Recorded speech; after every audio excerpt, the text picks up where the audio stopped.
Assalamualaikum warahmatullahi wabarakatuh. Perkenalkan, nama saya Gasya Fitri dengan NIM 23011257763. Saya mahasiswi Ilmu Administrasi Publik kelas D angkatan 2023.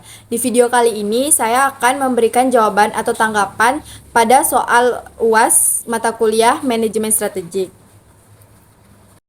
Di sini saya akan menjawab soal pertama, yaitu pada proses manajemen strategik perlu dilakukan analisis lingkungan. Nah, kapan waktu yang tepat untuk melakukan analisis lingkungan tersebut? Menurut saya, analisis lingkungan itu kan merupakan bagian penting dari proses manajemen strategik sendiri. Di mana karena dapat membantu organisasi memahami faktor eksternal yang dapat mempengaruhi keberhasilan strategi yang diterapkan. Nah, waktu yang tepat untuk melakukan analisis lingkungan tersebut itu dapat bervariasi. Namun, ada beberapa waktu yang tepat untuk melakukan analisis lingkungan tersebut. Yang pertama yaitu sebelum perencanaan strategis, di mana analisis lingkungan harus dilakukan pada tahap awal proses perencanaan strategis.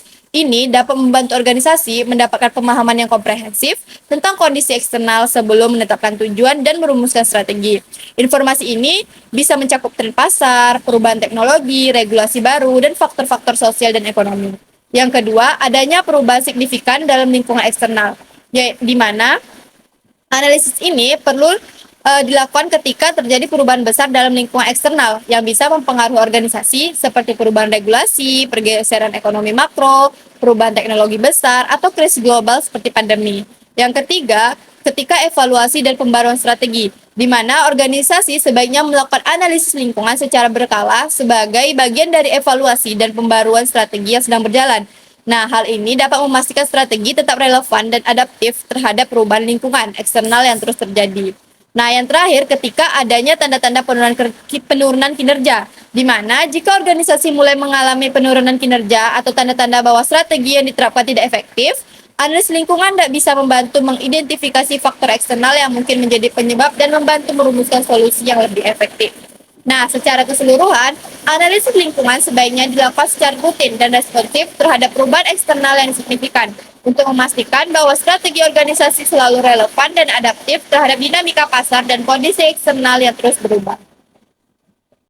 Selanjutnya soal yang kedua, yaitu tahapan keempat dari proses manajemen strategik adalah mengimplementasikan dan mengeksekusi strategi.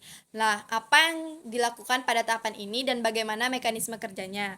Nah, pada tahapan implementasi dan eksekusi strategi pada analisis lingkungan, fokus utamanya adalah memastikan bahwa strategi yang telah direncanakan dapat direalisasikan dengan efektif dan efisien. Ada beberapa langkah yang biasanya dilakukan pada tahapan ini serta mekanisme kerjanya. Nah, pertama kita memasuki pada langkah-langkah dalam implementasi dan mengeksekusi strategi tersebut. Yang pertama yaitu mengkomunikasikan strategi kepada seluruh organisasi. Nah, penting untuk memastikan bahwa semua anggota organisasi itu memahami strategi dan peran mereka dalam pelaksanaannya. Lalu, komunikasi dapat dilakukan melalui berbagai saluran seperti rapat, memo, newsletter, atau platform digital internal. Yang kedua yaitu menyusun rencana operasional, di mana membuat rencana kerja yang lebih rinci yang memecah strategi ke dalam kegiatan atau tugas-tugas operasional, lalu menentukan jadwal waktu dan alokasi sumber daya untuk setiap kegiatan. Ketiga, menyusun struktur organisasi yang mendukung, yaitu mengatur ulang struktur organisasi jika diperlukan untuk mendukung strategi baru, lalu memastikan bahwa struktur tersebut memungkinkan koordinasi yang efektif dan efisien. Yang keempat, mengalokasikan sumber daya, di mana mengalokasikan sumber daya seperti anggaran, tenaga kerja, dan teknologi untuk mendukung implementasi strategi. Lalu menetapkan prioritas penggunaan sumber daya berdasarkan kepentingan strategi. Kelima, yaitu pengembangan dan pelatihan karyawan, yaitu memberikan pelatihan dan pengembangan yang diperlukan agar karyawan memiliki keterampilan yang sesuai untuk melaksanakan strategi, lalu melakukan perubahan dalam prosedur dan kebijakan sesuai dengan kebutuhan strategi baru tersebut. Nah, yang terakhir yaitu pengawasan dan pengendalian, di mana membuat sistem untuk memantau kemajuan implementasi strategi tersebut, lalu melakukan evaluasi berkala untuk menilai kinerja dan membuat penyesuaian jika diperlukan. Nah, selanjutnya kita memasuki pada mekanisme kerja dan dalam implementasi dan eksekusi strategi tersebut. Yang pertama yaitu penetapan tujuan dan KPI atau Key Performance Indicators. yaitu menetapkan tujuan-tujuan spesifik yang ingin dicapai dalam jangka pendek dan jangka panjang, lalu mengembangkan KPI yang akan digunakan untuk mengukur keberhasilan implementasi strategi. Lalu yang kedua, pengawasan dan evaluasi berkala, yaitu di mana melakukan pemantauan berkala terhadap kemajuan implementasi strategi melalui rapat rutin, laporan kemajuan, dan dashboard kinerja. Lalu melakukan evaluasi berkala untuk menilai apakah tujuan-tujuan telah tercapai atau perlu adanya penyesuaian. Nah, yang ketiga yaitu feedback loop, di mana menggunakan umpan balik dari berbagai level dalam organisasi untuk membuat penyesuaian dalam implementasi strategi, lalu menerapkan perbaikan berkelanjutan berdasarkan umpan balik yang diterima.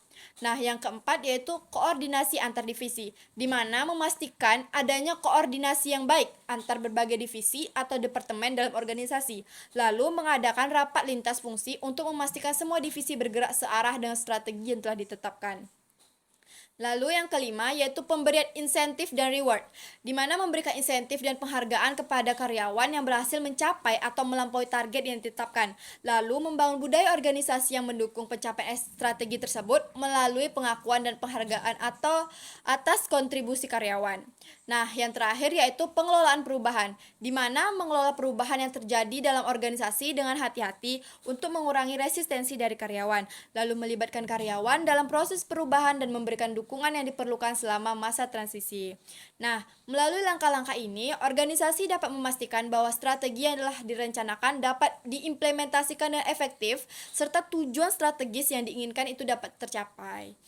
Baik, sekian jawaban dari saya. Saya akhiri. Wabillahi taufiq wal hidayah. Wassalamualaikum warahmatullahi wabarakatuh.